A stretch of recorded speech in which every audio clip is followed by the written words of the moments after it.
최고의 전에 오늘은 세월호 참사가 일어난 지 4주기 되는 날입니다. 그래서 희생자분들의 안타까운 희생을 추모하고 국가의 역할과 책임이 무엇인지 생각해보는 그런 시간을 갖겠습니다. 모두 일어서 주시기 바랍니다.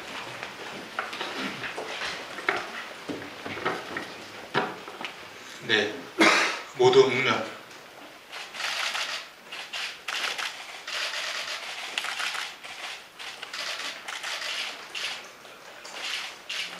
바로 자리에 앉아주시기 바랍니다.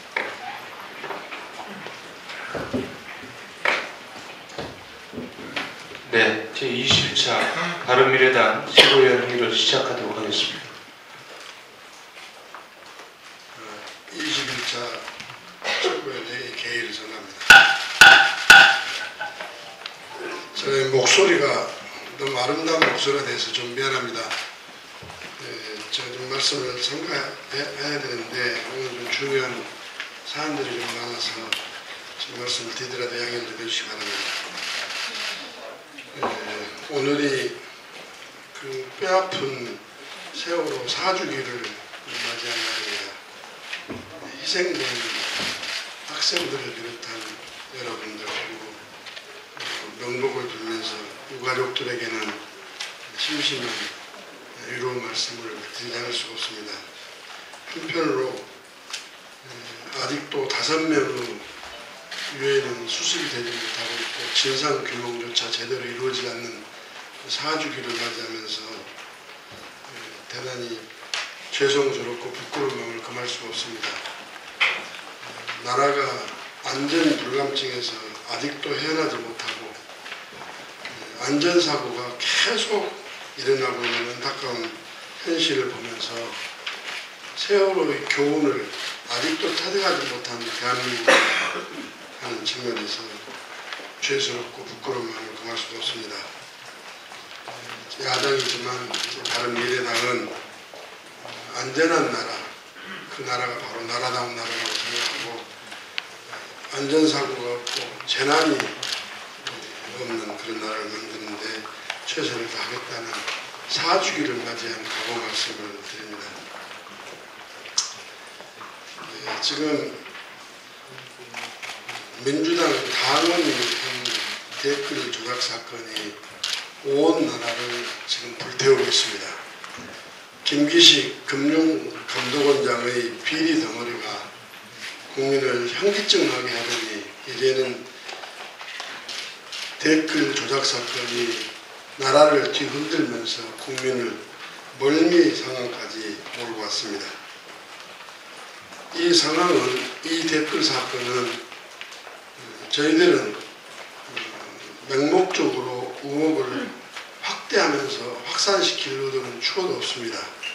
그러나 검찰의 수사 행태와 진행 과정, 검찰의 수사 진행 상황, 또 그리고 당사자 관계인들의 범행 동기, 여당 실세 의원이라고 일컬어지는 김경수 의원의 해명, 이런 것을 종합해보면 이 사건은 민주당은 몇 사람이 민주당에서 주장한 것처럼 개인의 일탈행위가 아니고 대선 전에서부터 오늘의 일까지 지속적이고 면밀한, 주도 면밀한 계획 속에서 이루어진 댓글 조작 사건으로서 대선에도 큰 영향을 줬지 않았냐는 의구심을 떨쳐버릴 수가 없습니다.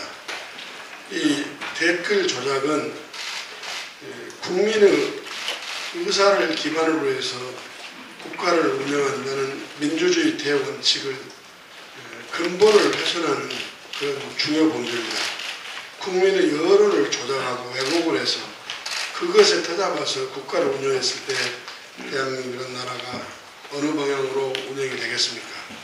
그런 측면에서 철저하고도 공정하고 확실한 수사를 해야 될 것인데 여기에 몇 가지 문제를 지적하지 않을 수가 없습니다.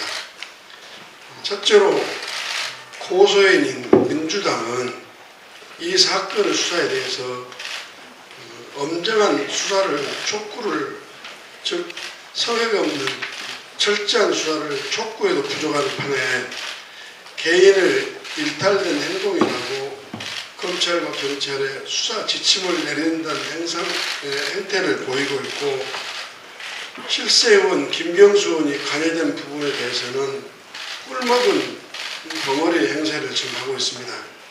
오히려 고발자 입장에서는 김경수 의원을 하루라도 자복을 시키고 자수를 시키면서 신속하고 철저하게 수사를 하도록 촉구를 해야 될 텐데 그런 모습이 전혀 없습니다. 지난 국민의당 시절에 이유미 제보 조작 사건이 있었을 때 저희 당은 검찰 수사 착수가 되기 전에도 저희 당이 확인한 사실에 터잡아서 국민에게 먼저 사과를 했고, 바로 진상조사팀을 구성해서 진상조사를 착수하고 진상조사 결과를 검찰에 넘기면서 적극적인 협력을 해서 당을 구한 일이 있었습니다.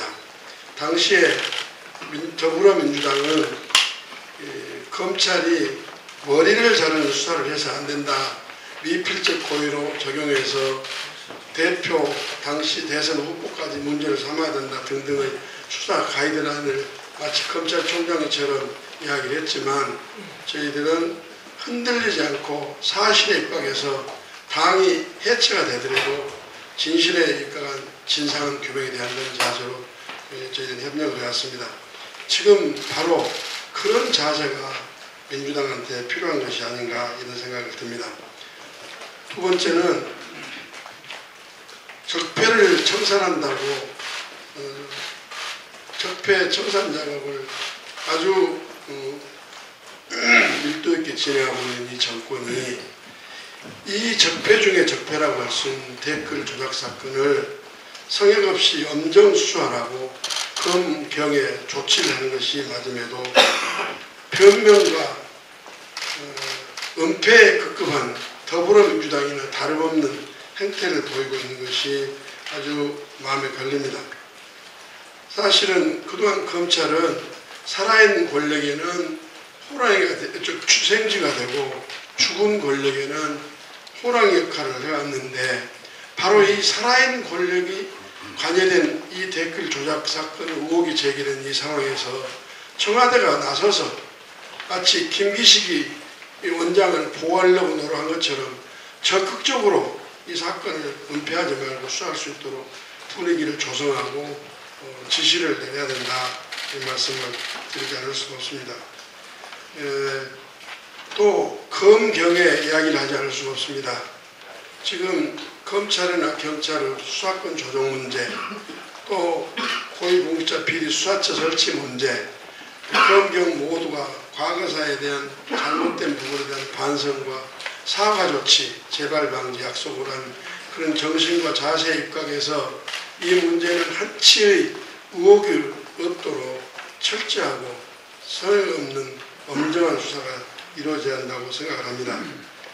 의혹은 될 수 있으면 빨리 과감하게 파헤쳐야지, 덮으면 덮을수록 그 의혹은 더 커서 대한민국을 망가뜨리는 암덩어리로 발전할 것이다 하는 말씀을 드리지 않을 수가 없습니다. 다시 한번 검경의 확실한 수사 자세를 촉구하면서 더불어민주당이 범죄 은폐 행위를 하려는 그 자세를 버려주기를 부탁합니다. 마치겠습니다. 오늘이 세월호 참사 4주기입니다.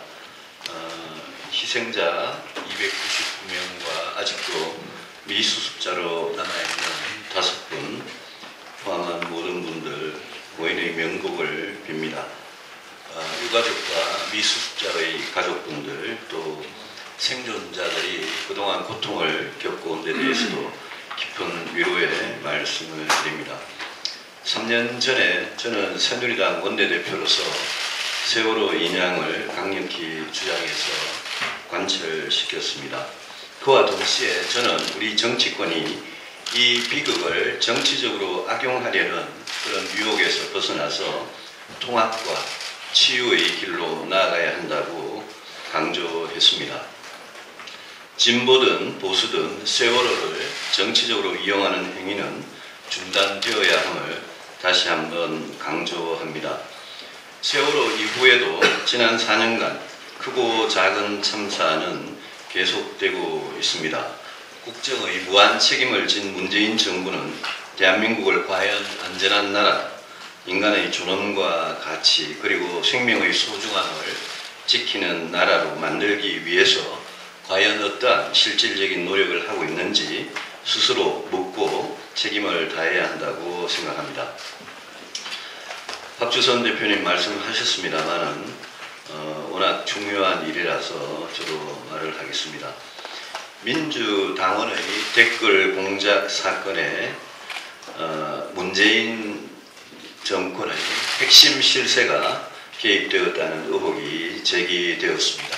이 문제의 본질은 지난 대선 과정에서 또 대선 이후에 이들과 문재인 후보 사이에 어떤 추악한 거래가 있었느냐입니다. 오사카 총영사와 같은 공직을 요구했다는 걸로 봐서 분명히 모종의 거래 관계가 있었다고 추정됩니다. 문재인 대통령과 더불어민주당이 박근혜, 이명박 정권에 대해 공격을 시작한 것이 바로 국정원과 사이버 사령부의 댓글이었음을 국민들은 생생하게 기억하고 있습니다. 이 사건은 아직 수사 재판 중입니다. 작년 대선을 앞두고 문재인 당시 후보가 문자 폭탄을 양념이라고 할 때 저는 정말 황당하고 이상하다고 생각했습니다. 댓글로 흥한 자는 댓글로 망하는 법입니다. 이 문제는 문재인 대통령과 민주당이 이명박, 박근혜 정권의 댓글 사건에 대해 했던 것과 똑같이 철저하게 수사해서 모든 진실을 밝혀야 할 것입니다. 대통령 도지사 선거에 출마하는 대통령의 핵심 측근이 연루된 만큼 우선 검찰이 최대한 신속하게 수사해서 결과를 발표하고 의혹이 해소되지 않을 경우에 특검으로 하여금 수사하도록 해야 합니다.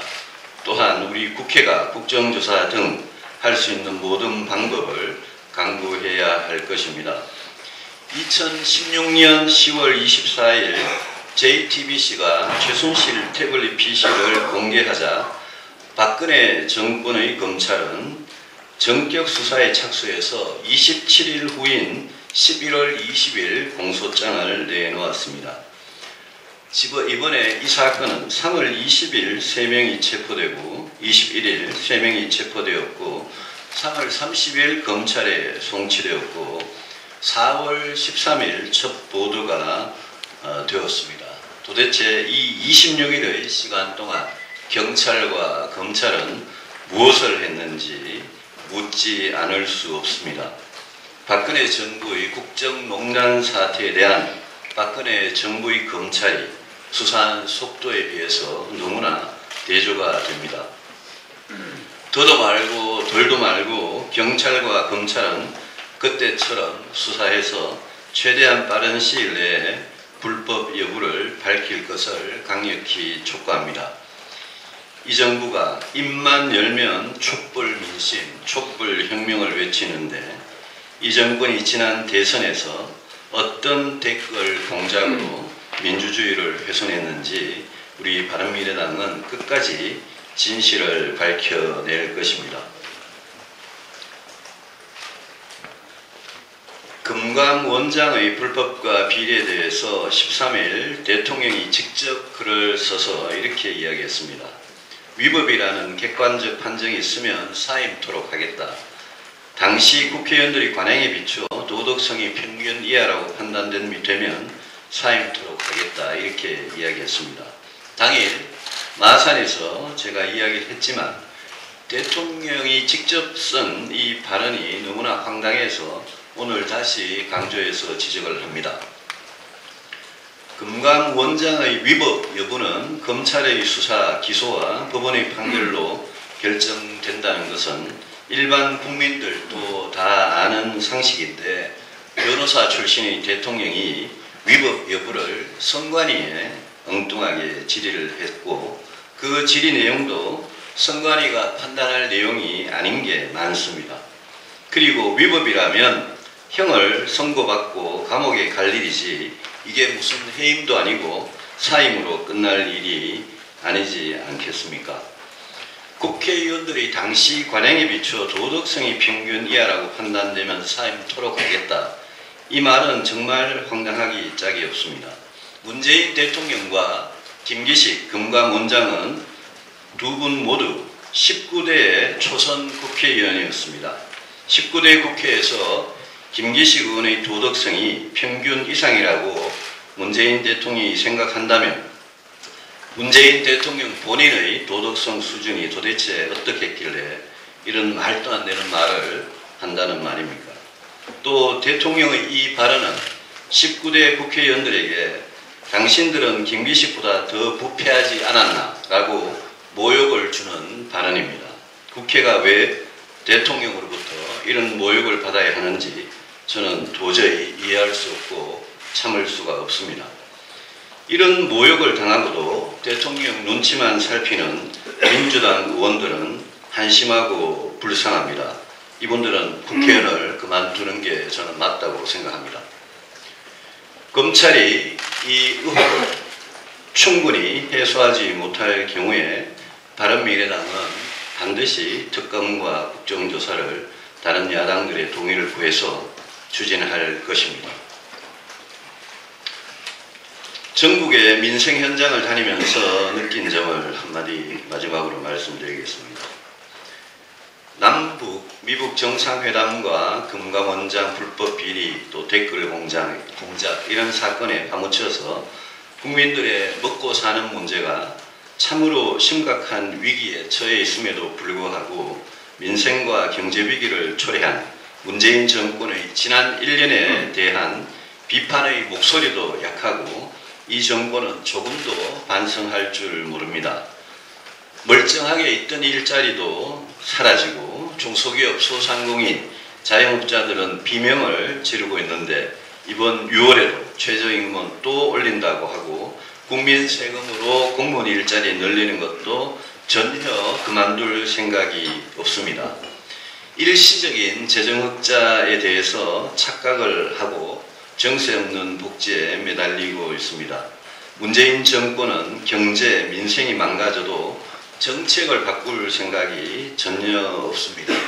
이럴 때 저는 국회의 견제 역할이 매우 중요하다고 생각을 합니다. 우리 바른미래당이 다른 야당과 공조해서 예산과 입법으로 문재인 정부의 경제 민생 정책에 대해서 견제 역할을 더욱 강화해 나가겠습니다. 이상입니다.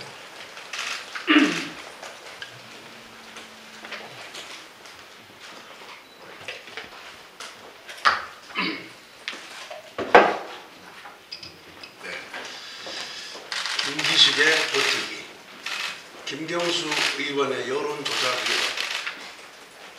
이런 걸 보면서 박근혜 정권에서의 우병우, 이명박 정권의 국정원 댓글 조작 사건과 너무나도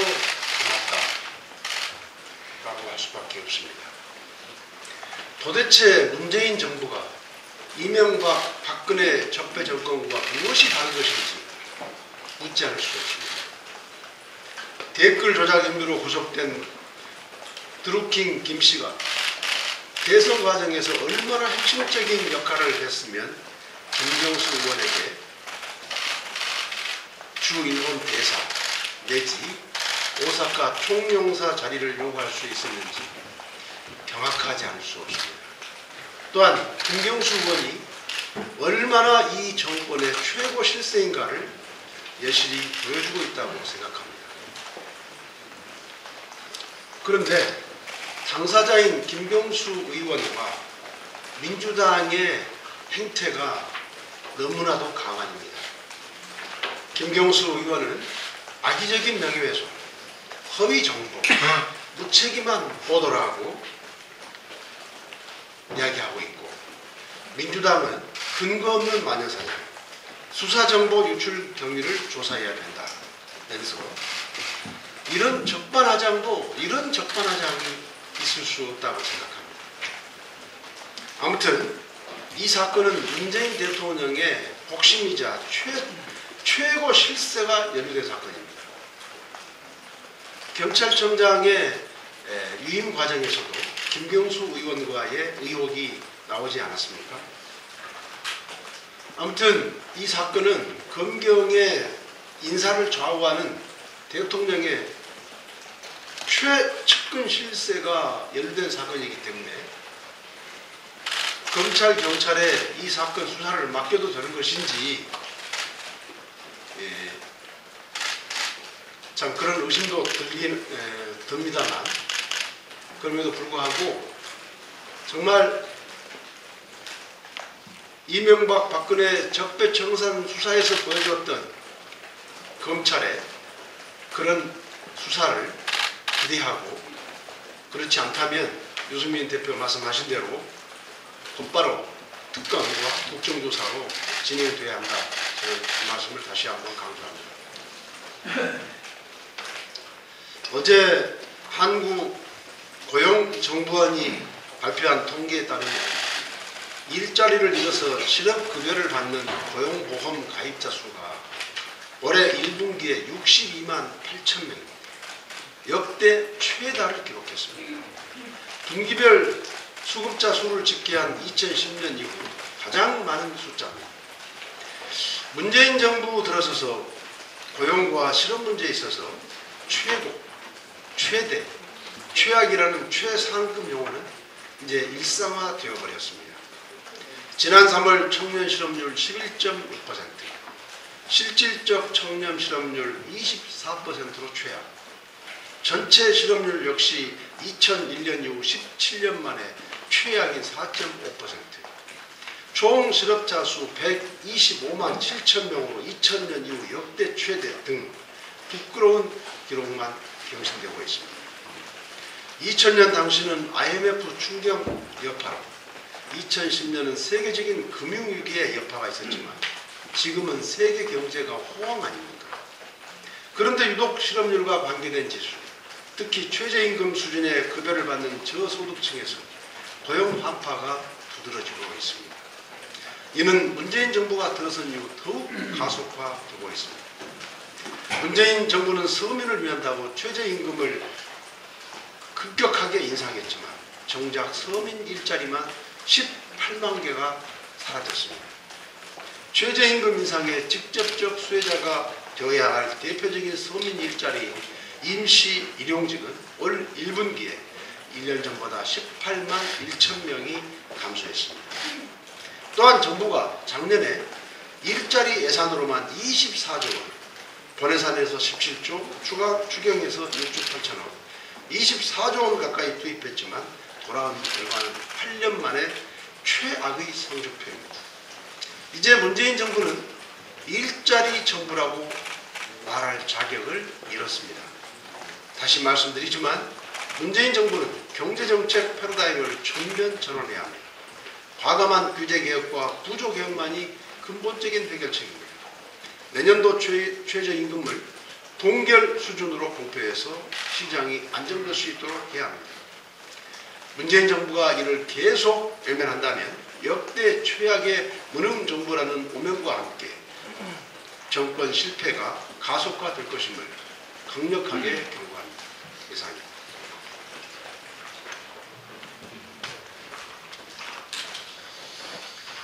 유승민 대표님께서 댓글로 흉한 정권, 댓글로 망한다고 하셨는데, 이번 드루킹의 댓글 조작 사건은 문재인 정권의 본질이 문근혜 정권이었다는 걸 확인해주는 정말 충격적인 사건입니다. 이미 언론에서 나오긴 했지만 제가 이 드루킹의 댓글 조작 사건이 문재인 정권과 직접적으로 연관되어 있다는 그 단서들을 다시 한번 가지고 나왔습니다. 이거는 그 드루킹의 페이스북에 올라온 글인데요. 이 드루킹 본인이 이 3월 14일이니까 구속되기 한 열흘 전이죠. 이 시점에는 김경수 의원하고 지금 사이가 틀어졌을 때입니다. 이 틀어지고 나서 드루킹이 이렇게 고백하고 있습니다. 2017년 대선 댓글 부대의 진짜 배우가 누군지 아냐? 따질까? 자기 뒤에 배우가 진짜 배우가 있다는 겁니다. 그리고 그 배우에 대해서 이렇게 설명합니다. 언젠간 깨끗한 얼굴하고 뒤로는 더러운 짓 했던 놈들이 뉴스 메인 장식하면서 니들을 멘붕하게 해줄 날이 올 거다. 이 친문 그 세력들한테 한 이야기인데요. 더러운 짓 했다는 것을 알고 있었다는 겁니다. 그 배우가 이 글들을 보면. 그리고 오늘 이제 조간에 나오는 건데요. 드루킹이 한 정치평론가한테 이야기를 했다는 겁니다. 이 배우가 김경수 의원이라는 겁니다. 드루킹이 자신을 김경수 의원의 조직이고 청와대와 직접 라인이 닿고 있다라는 말을 한 적이 있다는 겁니다. 이 두 가지를 종합해 보면 드루킹이 이야기하는 진짜 배우는 김경수 의원이고, 그리고 김경수 의원이 깨끗한 얼굴하고 뒤로는 더러운 짓 했던 것이다 라는 걸 암시해 주고 있습니다. 그래서 이 정권이 자기들이 허물어뜨렸던 그 근거가 허물어뜨린 근거가 되었던 똑같은 댓글 조작으로 정권을 잡았다라는 걸 사실 드루킹이 고백하고 있는 것입니다. 지금 대통령의 설명이 필요합니다. 대통령은 이 댓글 부대가 있다는 것을 드루킹은 보고했다고 하고 있는데, 청와대와 직접 라인이 닿고 있다고 하고 있는데 대통령은 몰랐던 것인지, 아니면 김경수 의원을 통해서 정말 보고를 안 받은 것인지, 이건 대통령이 직접 해명할 필요가 있다고 생각합니다. 그리고 검찰은 그 김경수 특별수사팀을 즉각 구성해야 합니다. 뭐 국정조사도 해야 되고 특검도 해야 됩니다. 하지만 현실적으로 국정조사는 민주당이 반대하면 못하는 것이고 특검도 구성하는데 시간이 많이 걸립니다. 그래서 지금 당장 실현 가능한 것은 제가 볼 때 검찰 김경수 특별수사팀이라고 생각을 합니다. 검찰이 나서는 게 필요한 이유가, 경찰이 이 정권 최고의 실세라고 수사를 제대로 안 하고 있습니다. 구속된 지 지금 22일이 됐죠. 22일이 됐는데도 김경수 의원 관련성에 대해서 제대로 나온 것 없고 사실상 은폐했던 그런 정황까지 보입니다. 이런 상황에서 경찰은 더 이상 믿고 맡기기가 어렵다. 그래서 검찰이 이번에 역할을 좀 해야 될 것 같습니다. 그리고 특히 특별수사팀 바로 구성해서 즉각 소환해야 됩니다. 김경수 의원은 증거인멸 징후가 보입니다.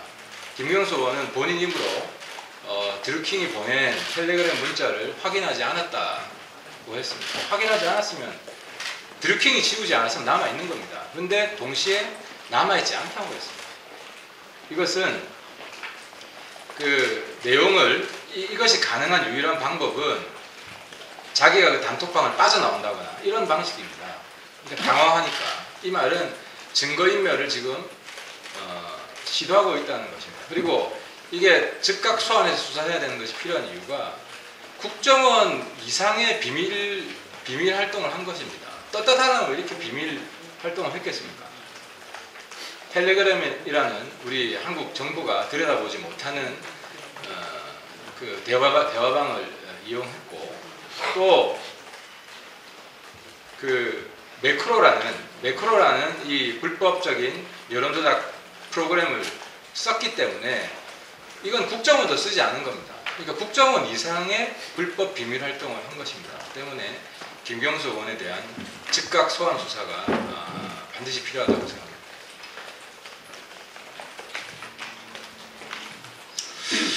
예, 김경수 관련 댓글 문제하고 김기지 금감원장 포함해서 현 정부의 척표가 막 터지면서 국내 문제로 조용한 가운데 남북 문제를 이용한 미국의 FTA 관제, 사드 운영 문제, 방위비 분담 문제 등에 적절히 대응을 못하는 문제가 있어서 한 말씀 드릴까 합니다. 지난주 제10차 한미 방위비 분담금 특별협정 두 번째 협상 테이블에서 우려했던 일이 현실로 드러났습니다. 미국이 전략자산의 한반도 전개 비용을 우리 측에 분담할 것을 요구했기 때문입니다. 방위비 분담금 협정에 따르면 주한미군 주둔비 중 우리가 분담하는 방위비 분담금은 주한미군 내 한국인 근로자의 인건비와 군사건설비, 군수지원비 등의 명목으로만 쓰게 되어 있습니다. 한반도 전개 후 미국으로 복귀하는 전략자산들의 전개 비용은 한국에 주둔하는 주한미군의 주둔 비용과는 무관합니다. 그 성격이 전혀 다릅니다. 만약 전략자산 전개 비용을 방위비 분담금에 포함하려면 전략자산이 한국에 주둔해야 할 것입니다. 물론 미군의 전략자산 전개는 잇따른 북한의 도발에 맞선 확장 억제력 강화 차원에서 중요한 전략 중의 하나임은 분명합니다. 그러나 전략자산 전개에 따른 비용을 한국이 분담할 근거 자체가 없는 점을 고려하면 확실한 기준과 원칙도 없이 쉽사리 여의를 인정해서는 안 될 것입니다. 만약 인정한다면 매번 전략자산이 올 때마다 돈을 내라고 할 것입니다. 필요에 의해서 설사 이 문제를 논의하더라도 방위비 분담과는 전혀 다른 기준을 마련해 새로운 협상 틀을 마련해야 할 것입니다. 향후 한미 간의 첨예한 대립이 예상되는 한미 FTA 무역협상, 관세협상, 사드 운영비 협상 등의 불리한 선례를 만들어서는 안 될 것입니다. 이 와중에 국방부와 외교부는 느닷없이 사드 기지 유지 보수 비용을 분담할 의사가 있다는 입장을 밝히며 종전 입장을 뒤집었습니다. 이번 방위비 2차 협상에서 미국 측이 의제로 삼지도 않은 문제를 정부가 먼저 나서 협상에 불리한 상황을 만든 꼴입니다. 카드를 숨기고 있다가 내놓아도 시원찮은 상황에 우리 패를 다 내놓고 협상에 임하는 정부의 국방 외교의 치밀한 협상 전략을 갖고 임하는지 우려를 금할 길이 없습니다. 정부는 다음 달 워싱턴에서 열릴 3차 협상을 앞두고 2차 회의를 통해 우리가 얻은 것은 무엇이고 잃은 것은 무엇인지 철저히 분석해야 할 것입니다. 그리고 어느 부분에서 무엇이 잘못되었는데 더 잘할 수 있는 부분은 없었는지 깊이 성찰해서 철저한 국익 차원의 대응 논리를 강구해야 할 것입니다. 정부는 주한미군의 한정적 주둔 비용 지원이라는 원칙에 어긋나는 비용 분담에는 확실하게 손을 긋고 향후 협상에 임할 것을 강력히 촉구합니다. 이상.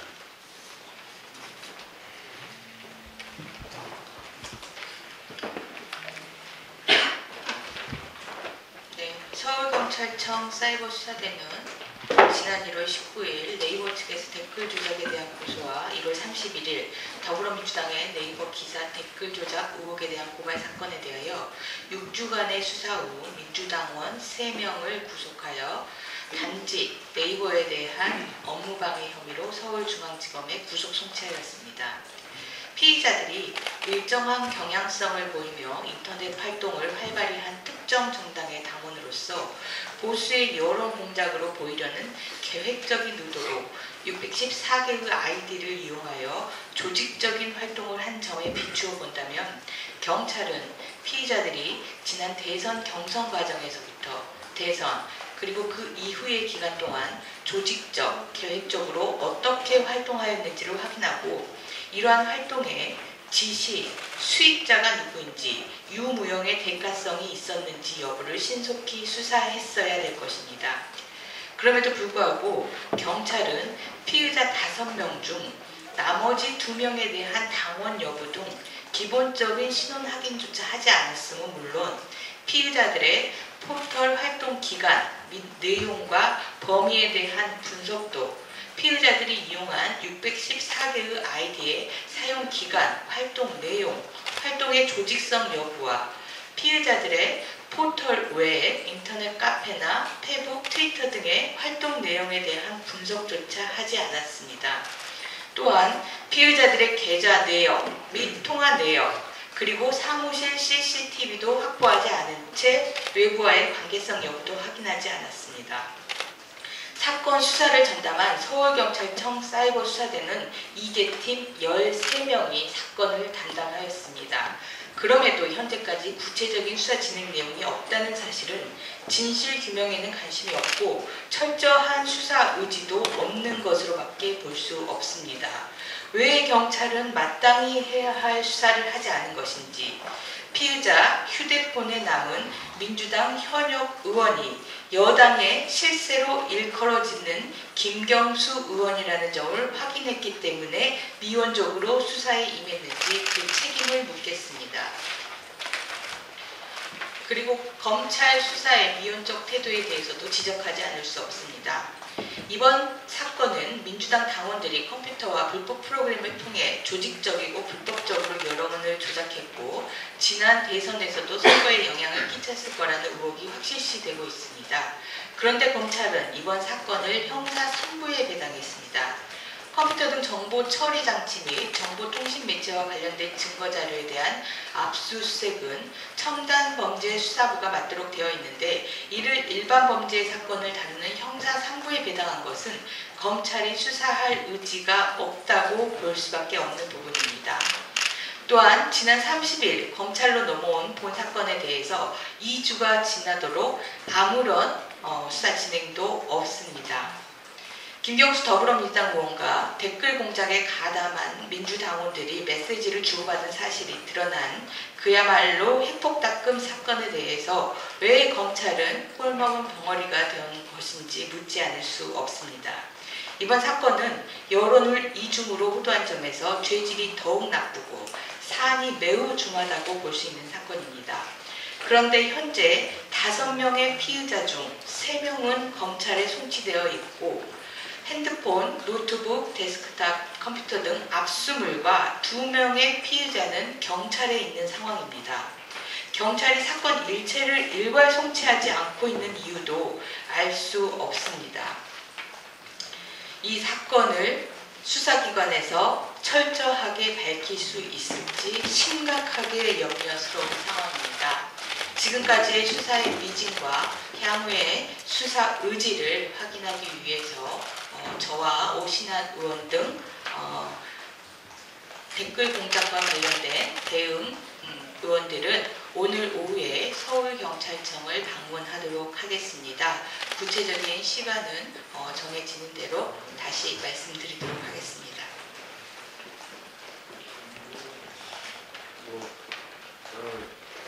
대표님, 최고위원 말씀이 저도 동의하면서 이야기 줄여줄게 얘기를 하겠습니다. 다만 바른미래당의 또 하나의 측은 먹고 사는 문제 해결하는 민생 실용정당입니다.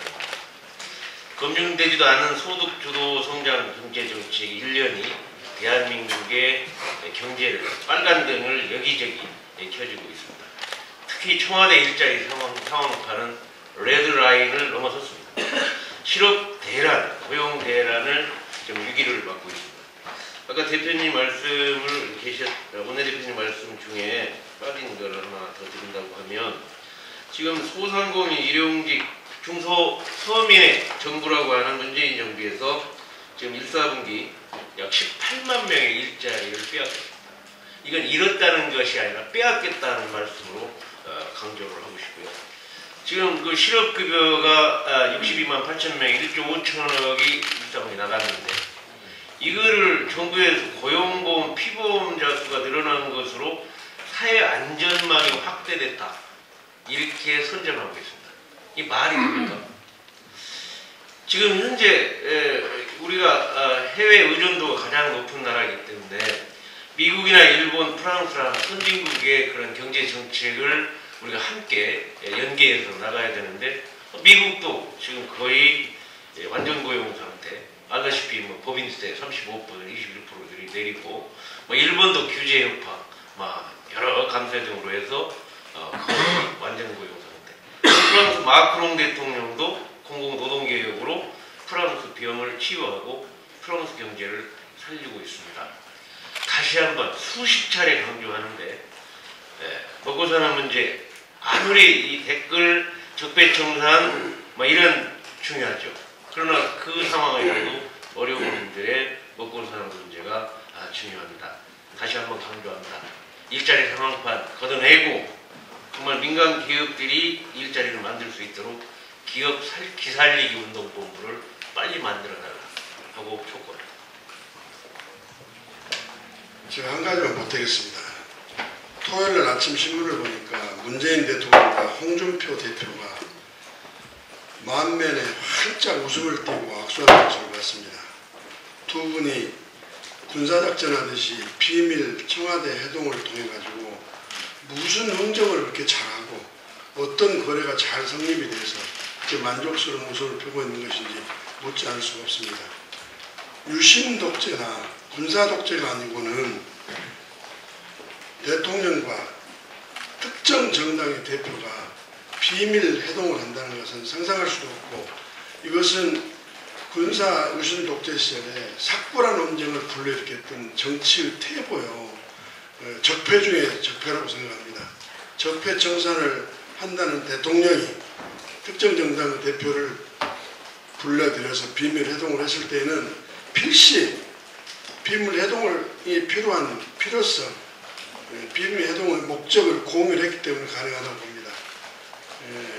도대체 무슨 내용의 비밀 회동이, 무슨 내용의 논의가 있었고 어떤 결과를 도출했는지 국민 앞에 소상히 밝혀주시기 바랍니다. 다시 한번 문재인 대통령께 묻습니다.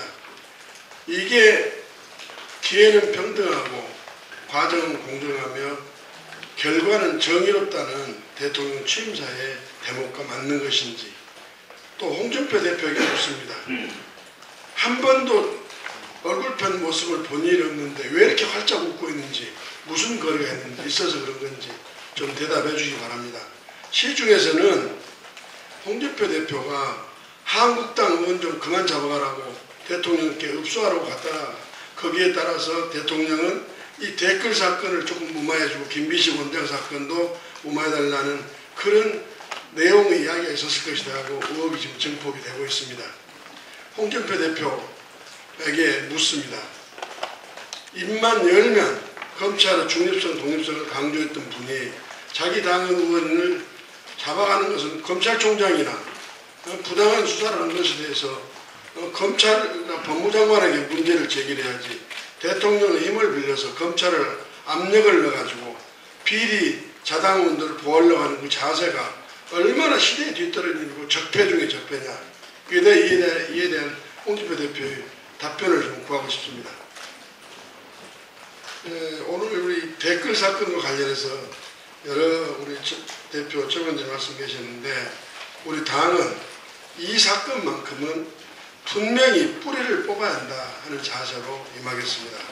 그래서 검찰 수사가 제대로 진행이 안 되면 바로 특검 수사를 해야 되고 국정조사도 하겠다 말씀을 드리면서, 우리는 이 진상을 규명하는데 조금이라도 도움을 주기 위해서 또 우리 당 차원에서 진상 파악이 필요하기 때문에 댓글 조작 대응 TF를 구성하도록 하겠습니다. 하고 아까 오늘 비공개에서 논의했는데 권은희 최고위원을 TF 팀장으로 하고 권은희 의원이 또 다른 의원들하고 상의를 해서 TF를 구성해 주시고 적극적인 역할을 해 주십사는 말씀을 드립니다. 오늘 비공개회의는 여기서 마치고, 공개회의는 여기서 마치고 비공개회의로 가겠습니다. 네, 회의를 비공개로 전환해서 안건 심의에 들어가도록 하겠습니다.